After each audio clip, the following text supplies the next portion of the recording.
Sir Pawan high target సేనతో ముఖాముఖి విసురులకు విరుగుడు.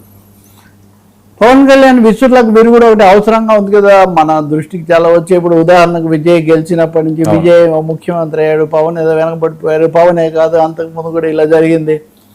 తన మీద ఆశలు పెట్టుకున్న వాళ్ళు, తనను అభిమానించే వాళ్ళకి ఆశాభంగం కలిగించారు. ఈ పద్ధతిలో ఏదో సామెత చెప్తారు, దేవుడా ఈ స్నేహితుల నుంచి నన్ను రక్షించను, ఓ God save me from this friends అని. ఈ హఠాత్తుగా అవతల శిబిరం నుంచి స్నేహితులు అభిమానులు పెరిగిపోయి ముఖ్యమంత్రి కావాలంటే ఏదో అన్యాయం జరిగింది, పవన్ కళ్యాణ్ ఎక్కడో దెబ్బతిన్నాడు, జరగాల్సింది జరగలేదు, లేదా ఆయన ఇంకెవరకు లోబడిపోయాడు, ఈ స్థాయిలో ప్రచారం దాన్ని ఒక విధంగా ఆయన సామాజిక వర్గానికి కూడా లింక్ పెట్టి చెప్పటం అన్నది ఒకటి జరుగుతుంది. రెండోది ఆయన ఆ ముక్కుకు శస్త్రచికిత్స తర్వాత నేరుగా వచ్చింది కూడా లేదు. దీనివల్ల కూడా కొంత క్షేత్రస్థాయిలో కార్యకర్తలు నాయకులతో ఆ వచ్చిన గ్యాప్ కూడా ఒకటి. మనం స్వయంగా ప్రధానమంత్రి వచ్చి ఆయన కలుసుకుని మాట్లాడి వెళ్ళిపోయారు కాబట్టి ఇంకా national focus, state political focus కావాల్సినంత వచ్చింది. కానీ అదే సమయంలో కార్యకర్తలకు మళ్ళీ చేయటము, రెండో తన మీద జరుగుతున్న దానికి ఏదో ఒక ఎఫెక్టివ్ రిప్లై ఇస్తారా లేదా మనం చూడాలి. కానీ ఆయన నిన్న మంత్రివర్గ సమావేశంలో పాల్గొన్నారు. ఆ సమయంలో ముఖ్యమంత్రి కూడా వాళ్ళిద్దరు కూడా మనం చూసాము.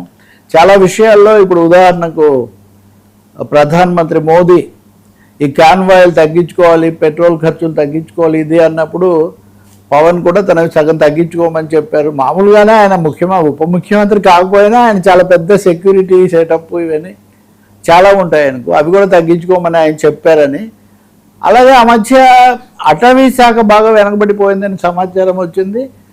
అటవీ శాఖతో పాటు పంచాయతీరాజ్ కూడా ఉంది. పంచాయతీరాజ్లో కొన్ని అవార్డులే వచ్చాయి ఆయనకు కొంచెం. సో ఆ సెలబ్రేషన్ కూడా ఒకటి. వీటన్నిటి తర్వాత ఆయన ఈరోజు సాయంత్రం మంగళగిరిలో తమ పార్టీ ముఖ్య నేతలను కలుసుకోబోతున్నారు.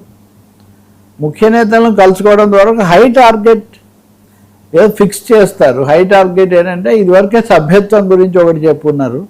రెండవది నియోజకవర్గాల విస్తరణ ఇది జరుగుతుందనేది ప్రస్తుతానికి వెనక్కిపోయింది. నియోజకవర్గాల విస్తరణ జరిగితే మనకు కూడా పెంచుకోవాలి మన భాగం అన్నారు. కానీ ఇప్పుడు అది వెనక్కిపోయింది. కానీ సర్ర అనేది ఒకటి వస్తూ ఉంది. సో ఈ నేపథ్యంలో జనసేన ఏమి వెనకబడలేదు, మనం ముందుకే వస్తాము, దూసుకెళ్తాము, మన బేస్ మన పునాది పెంచుకుంటామనే ఒక సందేశం ఇవ్వడానికి ఆయన ఈ సందర్భాన్ని ఉపయోగించుకునే ఒక అవకాశం ఉంది. రెండవది దుష్ప్రచారాలకు ఏం లోబడకండి. ఇంతకుముందు కూడా 2-3 సార్లు పవన్ కళ్యాణ్ ప్రత్యేకంగా తన ట్వీట్ల ద్వారా కానీ ప్రకటనల ద్వారా కానీ మన మీద ఎవరన్నా చేస్తే మీరు చాచి కొట్టండి తప్ప వెనకడుగు వేయకండి. అలాగే అధికార ప్రతినిధులు మాట్లాడేవాళ్ళు వీళ్ళందరూ కూడా బాగా సంసిద్ధమై సూటిగా బలంగా వాదించండి అని 1-2 సార్లు చెప్తూ వచ్చారు. అది చెప్పడమే కాదు, దానికోసం తన క్లాసులు కూడా నిర్వహించారు. ఆ క్లాసులు అప్పుడు ఆయన లేరు. కానీ ఇప్పుడు బహుశా అవన్నీ ఈ విసురులకు విరుగుడు వేయటము. రెండవది రాజకీయంగా జనసేన బ్రహ్మాస్త్రం ఏంటో ఆయన ఈరోజు వెలికి తీస్తాడు. మూడోది బ్యాలెన్సింగ్ యాక్ట్ కూడా చేయాల్సి వస్తుంది. ఎందుకంటే మహానాడు జరగబోతుంది. మహానాడు ఇంకో 10 రోజుల్లో. ఇప్పుడు మహానాడు ఎలా జరగాలి, అది కూడా పొదుపు ప్రభావం ఎలా జరుగుతుందంటే బహిరంగ సభ వాయిదా వేసి మిగిలిన జరుపుదాము అనే ఇట్లాంటి మాటలు కూడా వినిపిస్తున్నాయి. సో ఈ నేపథ్యంలో యాజ్ లోకేష్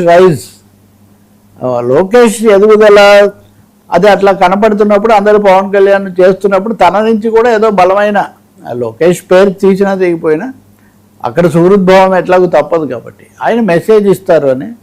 సో రాజకీయ వర్గాలు పవన్ కళ్యాణ్ ఈ దశలో ఏం చెప్తారు.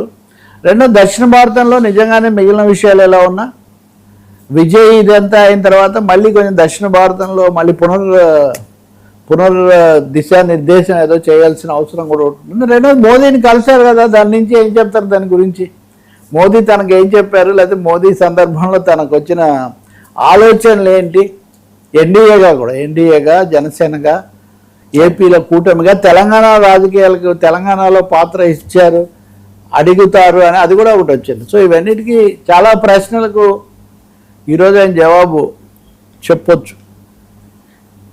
లేకపోతే అప్పుడున్న వాతావరణాన్ని బట్టి ఏమీ చెప్పకుండా మామూలు ఈ కుశల ప్రశ్నలు శుభాకాంక్షలతో సరిపెట్టాలనుకుంటే అది ఇంకా పెద్ద రాజకీయం అవుతుంది. చెబితే అది కీలకమైన మెసేజ్ అవుతుంది, చెప్పకపోతే ఇంకా ఏదో పెద్ద మెసేజ్ ఉంది అని అదే అవుతుంది. కాబట్టి ఈరోజు బిగ్ డే జనసేనకు సంబంధించినంత వరకు. సార్